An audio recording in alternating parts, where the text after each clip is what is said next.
আমাদের সবার খুবই সুপরিচিত একজন লেখক ইমরান রায়হান ভাইয়ের ইসলামী তুরাসের আলোকে খিলাফা ইসলামী শাসন ব্যবস্থা। এই বইটা আমার চোখে পড়লো। বইটা খুবই গুরুত্বপূর্ণ একটা টপিকে লেখা, ইসলামী খিলাফার ব্যাপার।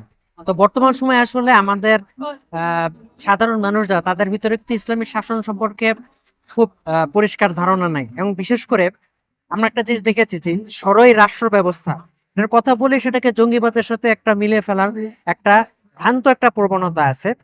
এবং খিলাফা ব্যবস্থা কি, ইসলামী শাসন ব্যবস্থা কি, এ সম্পর্কে আমাদের খুবই আসলে সামান্য ধারণা আছে। তো এই দৃষ্টিকোণ থেকে যদি আমরা দেখি, তাহলে এই বইটা খুব গুরুত্বপূর্ণ একটা বিষয়ের উপরে লেখা। আমরা এই বইটাও পড়তে পারি, ইমরান রায়হান ভাইয়ের খিলাফা বা ইসলামী শাসন ব্যবস্থা, এই বইটা। তো মোটামুটি এই কথাগুলোই ছিল শেয়ার করবার। তো আমি সবাইকে আহ্বান জানাবো, আপনারা ইসলামী বই মেলে আসুন এবং আপনাদের প্রিয় বইগুলো আপনারা কিনুন এবং অন্যকেও বই পড়তে উৎসাহিত করুন। আসসালামু আলাইকুম রহমতুল্লাহ।